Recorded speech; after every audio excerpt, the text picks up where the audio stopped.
every year when we approaching, when we come to every year, we think and we hope for better.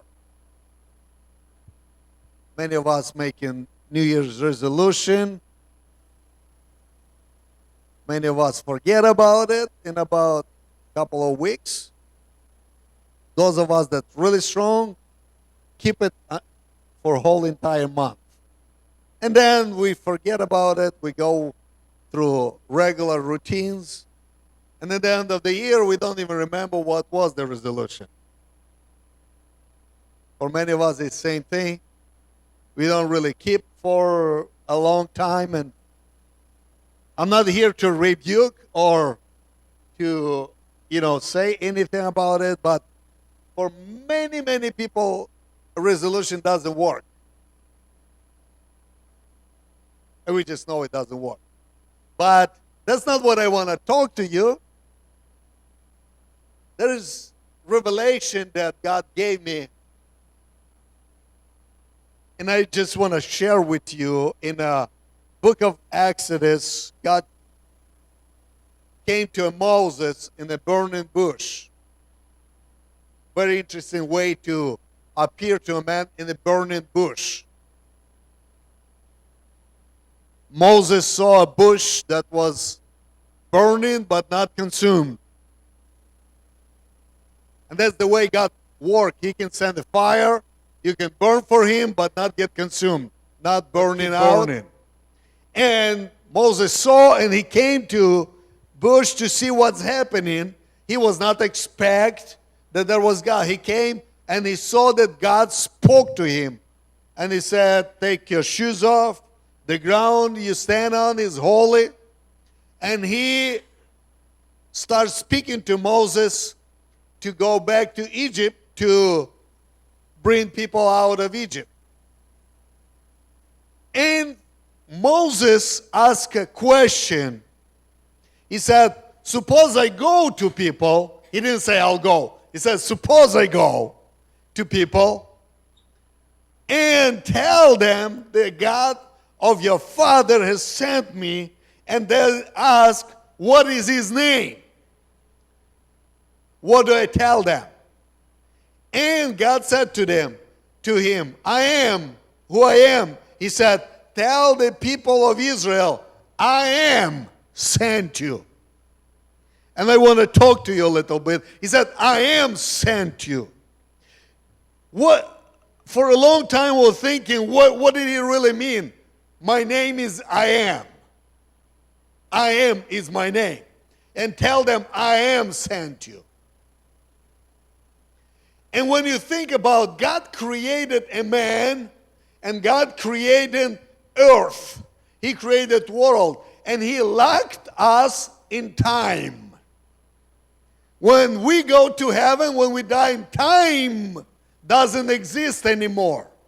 He locked us in time where we count days, hours, and everything is about time. We make appointments, we come in time, I hope. Everything is time. We see how old we are, and everything is about time and what time being we do things, and that's where God locked us in time. And doesn't matter how hard we try, we are in time. It doesn't matter how hard you confess, you're getting older. When we are young, we want to be older, and there's time come when we don't want to be older. When we are kids, we celebrate our birthday, and when we get older, we don't really celebrate. We just remember, oh my God, it's my birthday again. It just tells me that I'm getting older. And it doesn't matter how hard we try, but we are locked up in time. But God is out of time. That's why he said, I am sent you. Tell them I am sent. What does it mean? He said, I'm not God. I was, I will. He said, I am. It means all the time I am. It's hard to understand. I'm trying to explain to you what is unexplainable, people. So after my preaching, you'll be even more confused. Hey, that's the job of preachers, right? To confuse you. We would not be confused if there would not be preachers out there. So they're making us more confused. So he said, I am, and do you know when you sleep and you have a dream, and your dream is not locked up in time? The whole story that you saw in the dream, it could happen in 1 second.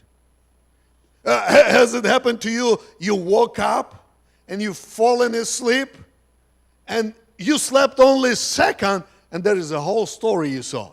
Why? Because it's out of time. The dream was not locked up in time. You saw this, and that's just second. When did you see that? It happened in seconds. When you worship God and you have fellowship with God, has it ever happened to you that time just flew by like that? Why? Because when you come in His presence, time don't matter anymore. When you really came into His presence. When God's presence comes, time, it doesn't matter anymore. Why? Because God does not locked in time. So that's why many times when trying to do things but without God, God said, tell them I am sent you. What is my point? This is what my point is. God is not in your presence. He lives in your past, in present, and in future. So when you come to God and you know God, that's why Bible says Holy Spirit can open you your future. Because God is already in your future. Do you remember when Jesus was here and Pharisees was questioning Him about Abraham, and Jesus said, I'll truly, truly I say unto you, before Abraham was, I am. Before Abraham was, I am. What do you mean, you am? Because it's past already. So because before Abraham, I am already. Very interesting. When you ask, how old God is, very old. Why? Because He doesn't have beginning. He doesn't have end. You have beginning, God does not. God doesn't have beginning, God doesn't have end. He's very old. He doesn't locked up in time. So he's not old by look. But he's very old because he doesn't have beginning. Before Abraham was, I am. How old is Abraham? Very old. Before him, I am. So, this is life from devil. This is life from devil that I'm going to tell you, that we all follow.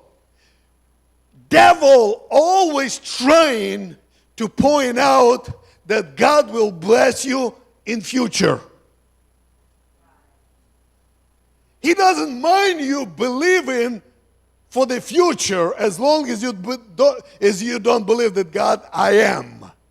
So, you should believe that future, that God is not going to bless you in future. You're already blessed. Because God says, I am. Oh, God is going to heal me in future. No. I am healed already because my God is God, I am.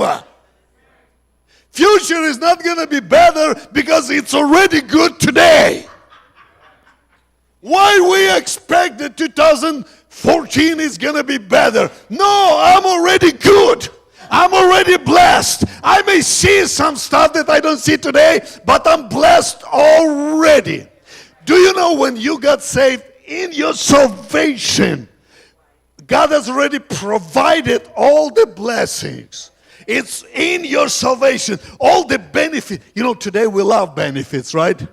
Does your job provide benefits? We love benefits. But you know that your salvation included benefits of blessings of God.